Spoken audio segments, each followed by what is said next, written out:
John sat motionless among the brush between the tall pines and watched the golden glow of sunset fade from the sky. The world turned gray and shadows emerged from the trees on the far side of the clearing. The largest wolf raised its muzzle. John had no doubt it could scent him nearby. Before we continue, please take some time to subscribe to Dailydose, like, and share this video with your friends. He breathed slowly and deeply, even though his heart was racing.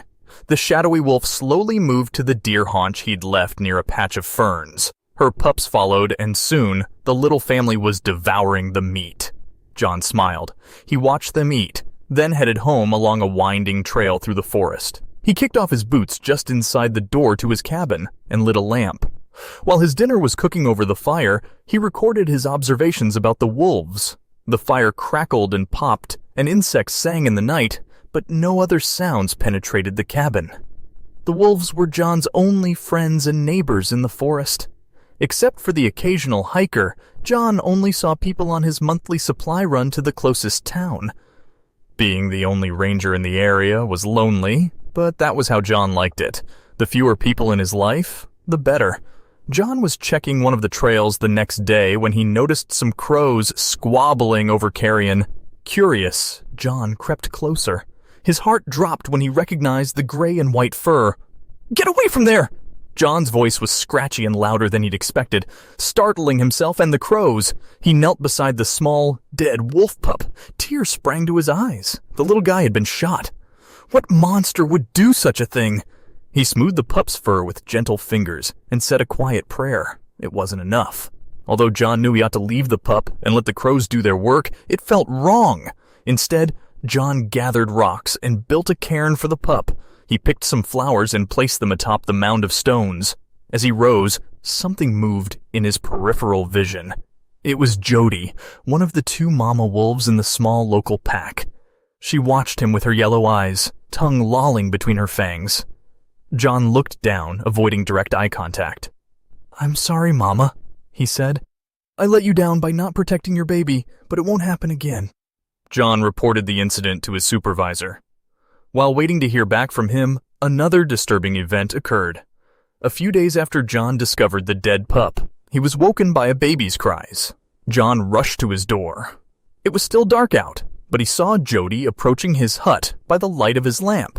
The wolf was alone and had something in her jaws. She watched John as she set the bundle down at the base of the steps leading to his door. A tiny arm emerged. The wolf loped back into the trees as John rushed to inspect the package. He hadn't imagined things. Jody had brought him a baby. He folded back the swaddling blankets and was relieved to see the child was unharmed. It cried again. "Easy there." John tucked the blankets back around the child and bounced the baby in his arms. A chill ran down his spine as this instinct kicked in, a reminder of a pain he'd buried long ago.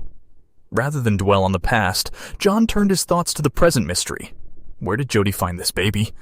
And how did she know to bring the child to him? John called out for the child's parents, but nobody answered. Not that he was surprised. Wolves could cover great distances in a single night, and Jody could have found the child anywhere within that range. He called the local authorities, and then it was just him and the baby. "Well, now I guess you need some TLC," John said. He rummaged in the bottom of his closet until he found a tightly wrapped package. It hurt his heart to look through the contents, but he deemed the baby's need higher than his desire to bury the past. He removed a packet of cloth diapers. "These were for my son, but he never got to wear them." John unwrapped the baby's swaddling and discovered the child was soaking wet. "I'm guessing you'll soon put them to use, though."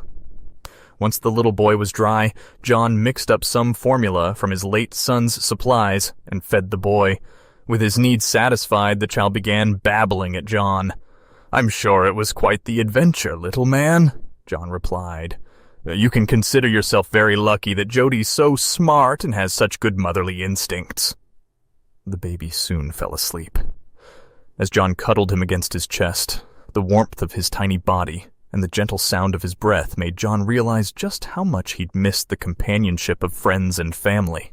"Ain't much to do about it," he muttered, rubbing the baby's back. "My sister Rosie got lost in the woods just like you, but we never saw her again. Mom and Pa died of broken hearts a year later. I had to live with my uncle, and he was not a very nice person." John sighed. It was cathartic to finally voice his pain, even to a baby who didn't understand a word of it. "I nearly had a son," he continued. "I married a beautiful woman shortly after moving back here to Pa's cabin. We were very happy until our child was stillborn. Maybe we could have been happy again after that, but I couldn't bear any more loss in my life." The baby shifted position. John put a hand out to keep him secure, and the child wrapped his fist around John's finger. The man smiled at the baby, even as tears welled in his eyes. "Having you here makes me wonder if I shouldn't give the world another chance." John wondered if he could find happiness in his life, but how could he hope to form a family when he didn't know anyone? Child services arrived that afternoon to fetch the baby. John looked down at his sweet face and couldn't bear to hand the boy over. He wished he might keep the baby with all his heart, but it was impossible. Afterward, John was struck by how empty his cabin seemed, without the sound of the baby gurgling and giggling.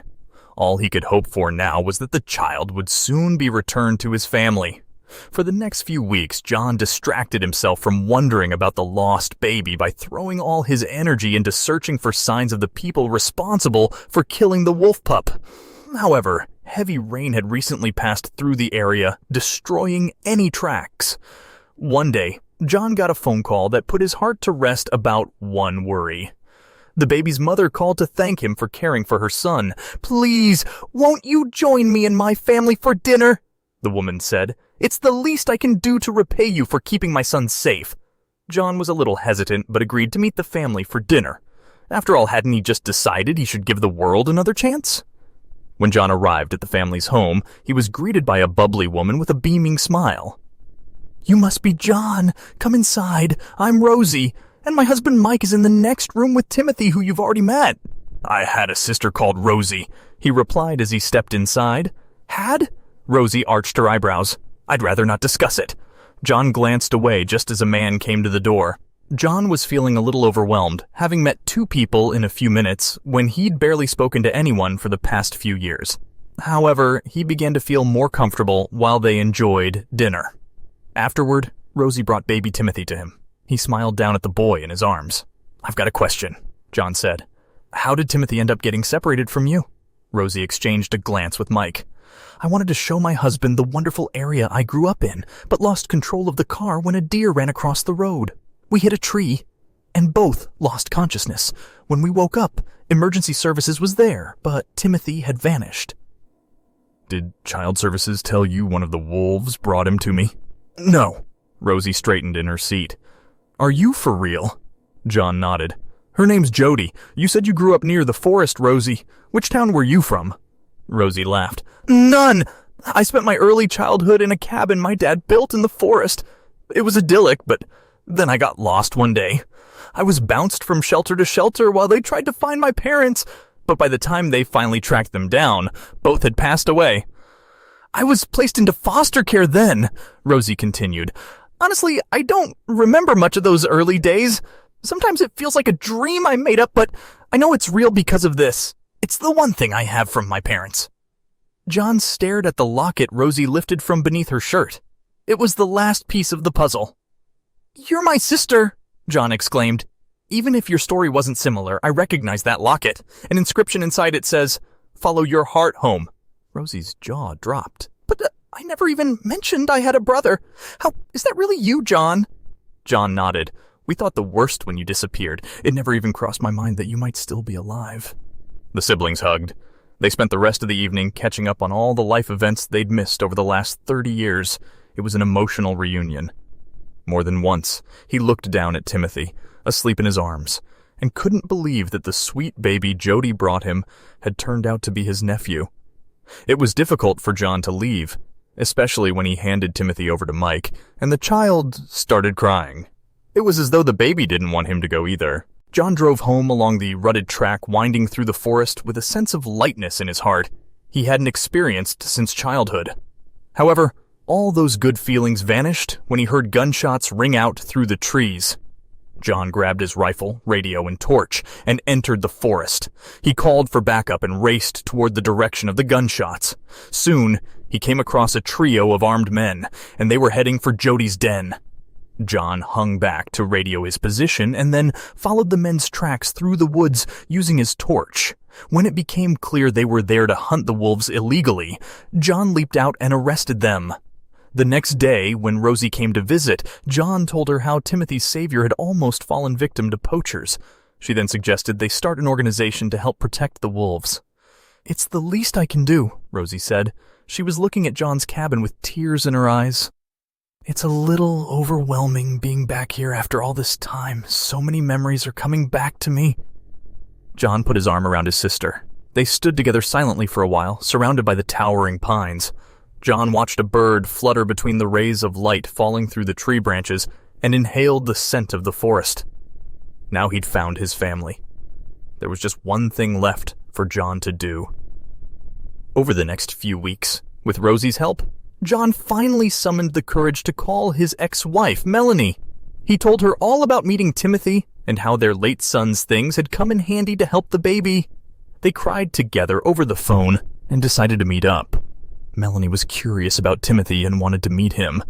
That was the start of a renewed relationship between John and Melanie. Within a year, they'd remarried, and not long afterward, Melanie fell pregnant. Soon John was the proud father of a baby boy called Conry, a name which honored his Irish heritage as well as the wolves, as it meant Wolf King.